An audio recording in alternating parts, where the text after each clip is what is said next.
Hello, everybody, and welcome to another installment of Billboard Comics. This is another haul video. I have gotten a bunch of whatnot packages in, two from John Polizios and one from New York Comic Shop. The two from New York Comic Shop are flat rate boxes, and the two from John Polizios are part of his bulk buying auctions. I'll start with the first one I got, which is from John Polizios. Then I'll go into two flat rates, and the most recent. They'll be in chronological order.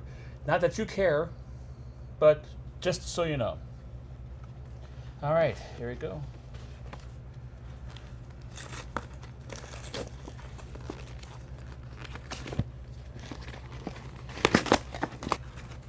Yeah, this is an auction I paid $4 for. I accidentally flashed you my home address, and I don't really want that to be out there, not quite as of yet. And basically this was, if you saw my last video, I told you there was going to be a Good Girl Art bundle. And it's not necessarily Good Girl Art, it's just female protagonists. A lot of which I need. Say like the Jaguar, or Jaguar, depending on how you want to talk about it. This is from Impact Comics. I am in the process of getting all the little independent comic book companies, but also the imprints that DC and Marvel did that didn't really go anywhere. Impact Comics was DC's attempt to bring the Archie superhero characters into light. I think it lasted maybe 2 years at the most, but Jaguar was one of them. Extremes of Violet. I don't know if I have this one or not. I might have this one, but yes, as you can tell, the 90s is mattered all over this. Whisper from Capital Comics, #1. I do collect Whisper. Whisper is kind of like a female ninja book. It was one of the ones that started at Capital, moved over to First Comics. So I'm happy to have a #1 version of that. That's pretty exciting. Jinn Hunter. I believe that's how you pronounce it. It's genie in Arabic. So yeah, this seems relatively well dressed for a Good Girl comic. I think I have this one already, but I'll have to check and see. Samaree. This is Comic Comics. If you've been a follower of these haul videos, and if you're not, they're all on the channel still. You could go back and look through it. I have a soft spot in my heart for continuity comics. Not because they are made of sterling quality and are better than any other kind of comic book ever made. It's because they are campy, wonderful, brilliant goodness. Samaree was another kind of ninja character. And of course you have, Buckshot. This one I do have. This is the first appearance of Barbed Wire. I wonder if it's worth any money. You might be familiar with this character through the 1998, maybe, I might have the year wrong, a movie with Pamela Anderson. That was based on this character, and this was another one of Dark Horse Comics trying to create a shared universe with their books. Didn't really go very far, but Barbed Wire is one of the bright and shining lights out of it. And I got a couple Snake Women in another box somewhere. This is from Virgin. It is Shekhar Kapoor's Snake Woman, which means it's written by, it looks like Zeb Wells and drawn by Michael Gaydos. They had a whole bunch of books in the 90s. The Virgin Comics came out there. Very well made, very well produced. Usually had famous people involved in it, and usually the famous people hired out other people to do it. So, but I do need, I got one Snake Woman, no one, and if I get one book somehow in a batch or stuff like this, I have to collect the entire series. That's my psychosis. It's called collecting. And Gillian Marsh. Gillian Marsh, very good artist. Carmen. We have 2 and 3. I don't know if I have any of these, but I have these two, which make it kind of spiffy. Now on to the flat rate boxes. Okay. As I said, my go-to for flat rate boxes is Gotham Thrift New York. This is not them. This is a different company. This is New York Comic Shop. And as you can see, they don't really give you a lot in there. Gotham City Comics fills up the entire bin with comic books. So you get a lot more bang for your buck. Now this one, these two I think both started off well for me, but I got stuff that I actually needed at the bottom, but it ended kind of like with stuff I already have. Like say Atari Force, we have 19, 17, 15, 13, 11, 10, 9, 8, 7, 6, Man of Steel #1. This is the John Byrne reboot of the Man of Steel franchise, in case you didn't know. Atari Forces was a team loosely based on Atari video games back in the 80s. It was written by, I think, Jerry Conway, if I'm not mistaken, and with artwork by, at least the first couple issues, Jose Luis Garcia Lopez, one of the best artists working in comic books ever. As you can see on the cover, it's fantastic. I don't know why, I don't know if this is valuable or not. I don't think it's really that valuable, and I don't know why, because this is never going to be reprinted. It's not going to be collected into trade or omnibus or anything, because DC obviously does not have the license for Atari anymore, and Atari isn't really a license anymore anyhow. So, yeah. The first issue of Man of Steel. I don't know if there's any valuable in this. Last issue of New Defenders. New Defenders, a great series, really trippy. Kind of Marvel doing Vertigo before Vertigo was Vertigo. King Conan #2. It is it the annual or is it the regular one? Looks like it's kind of bunkered up, but still, it's #2. Incredible Hulk #236. I have this one. This is part of a 3-part story with Machine Man. I think I got in a 3-pack back when I was a kid. That's why Machine Man is one of my favorite characters. Marvel Superheroes featuring Incredible Hulk. This is a reprint book. 74, 65. Wow, Superman. This is absolutely horrible.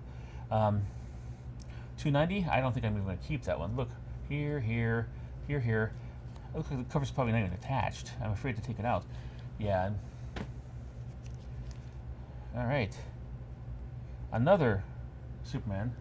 You can tell that the popularity of Superman by the way that whenever you get these present days, you get copies that look like they've been run underneath a tank. They are barely holding together because they've been read so much by kids all over. Ooh, King Conan #1. Pretty good shape. I had this once before, and but it was in much worse shape. So now I have to press 2 of King Conan.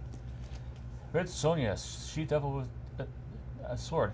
I bet you thought I was going to bypass this because I got all kind of misty-eyed over King Conan. No, I do like this character. I don't have this series at all, any of it, so now I have #2, so I could start on it. Conan, #68.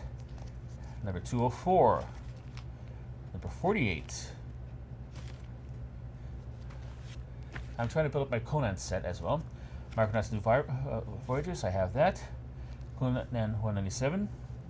Art by Jeff Isherwood. Underrated artist. I'm going to try to do like a video for my Growing Up Comics about the most underrated artist of my generation of comic book readers and collectors. And I think I might have to put him on here. This is a really good cover. Look at the look in her eyes. It's like devious. And it kind of captures the Frank Thorne kind of, who was her artist and most known for drawing her, but also kind of, stands on its own. And finally, Conan, #43. So I'm trying to get the Conans. That's why I got the books for the Conans, and all the rest, well, there where they are. I have to decide what to do with these. I usually don't get reprints, but, like I said, my psychosis is that if I get something in a box, and I don't have any copies of it,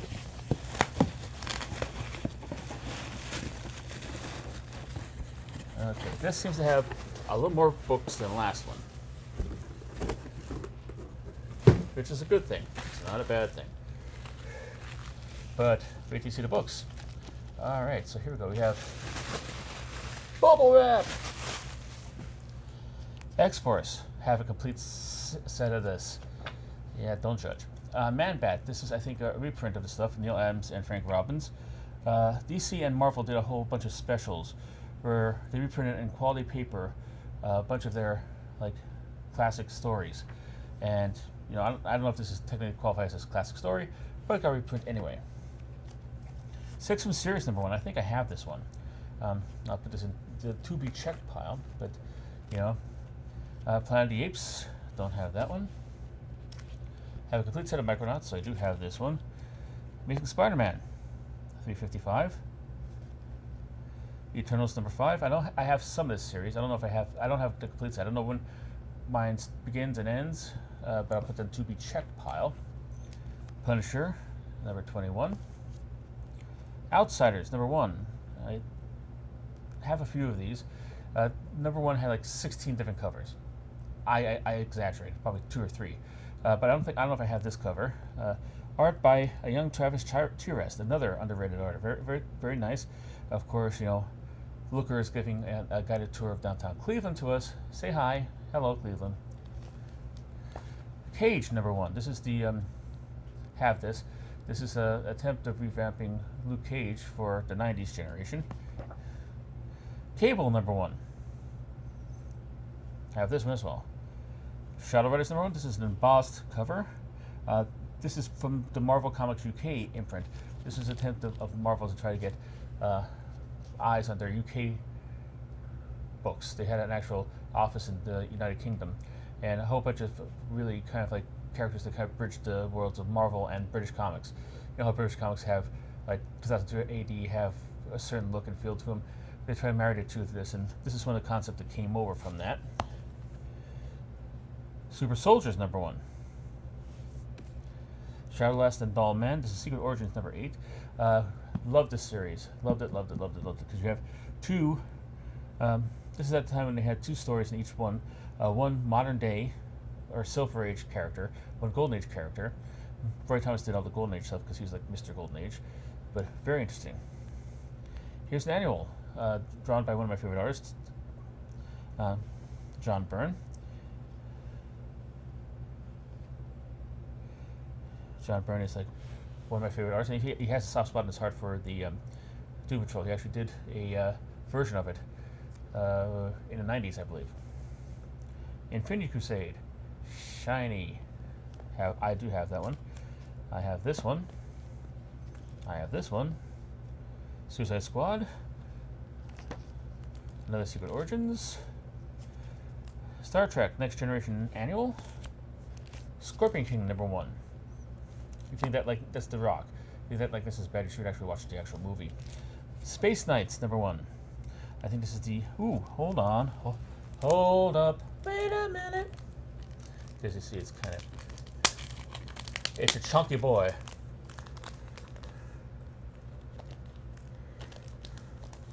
Yes. There. Come on out, boys.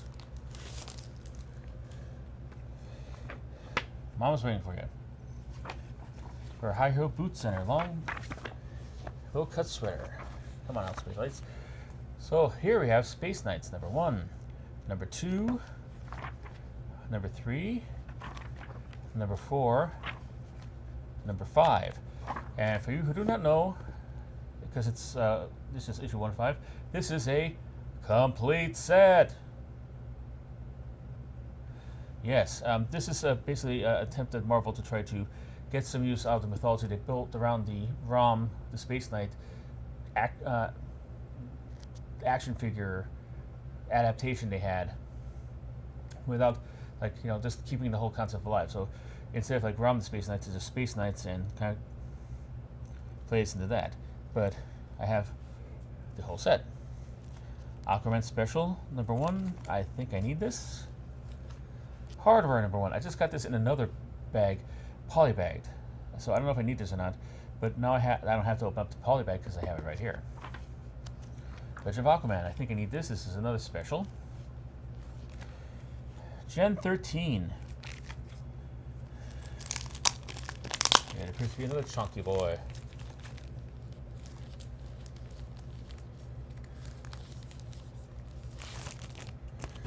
And I think I have all these, so it doesn't really make a difference.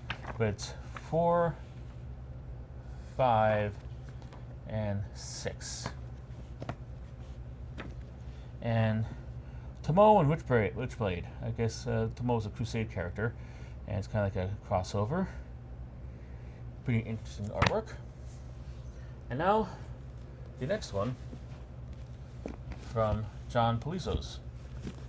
See, I like about John Polizios even better than the flat rate boxes is you have more choice, less filler, less like stuff you don't need, less duplicates. You get pretty much everything you want. You probably get a complete set. You don't have to worry about doing stuff like that. So let me take a look at this and see if I can open this up first.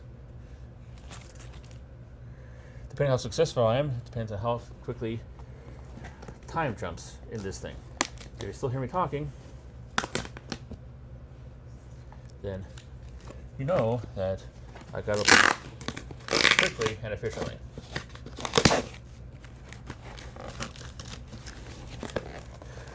I gotta tell you, these type of boxes with the adhesive on the ends, they're the bane of my existence. They're probably the bane of a lot of people's existence.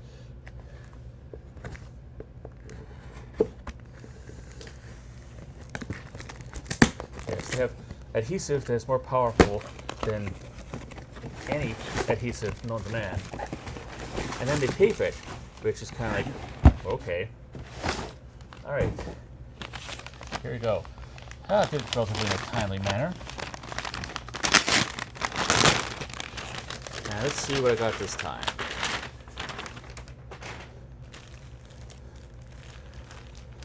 Alright.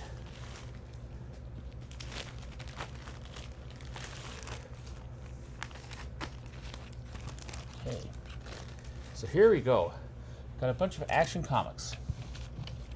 And in case you want to know who I am on whatnot, you see the word Gates. I go by Gates71. So if you ever see me in an auction, be sure to bid me up. And yeah, so we have Action Comics, 522, 521, 519, 518, 517. I do have a rather big and extensive collection of Action Comics for some reason. I have a lot of actual individual issues of it in here. Whether this means, I don't know if like it's like, you know, I might have these already, but even if I don't, this one is kind of worth just getting it again. This is the first appearance of Vixen, and Vixen has made several appearances in the DC universe kind of comic books and TV series and the Justice League Unlimited and all kinds of stuff like that. She is one of the few female African American heroes that DC had for a long time, so she appeared in like a lot of stuff like that. So, but this is her first appearance, so this has a small amount of value, and it seems to be in fairly good shape. So that is worth just taking a flyer on, because I already have it as for an investment possibility. Next, I got a whole mess of independent books, mostly Dark Horse Presents, because I'm trying to collect this one. It's one of those things like I got in a flat rate box, and you know, if I get one, I have to get them all. But this also helps because I get a whole bunch, because I'm missing a whole bunch. I could actually, you know, get it as I go. Let's see here. This is Dark Horse Presents number 67, number 43, number 42. I think I have this one.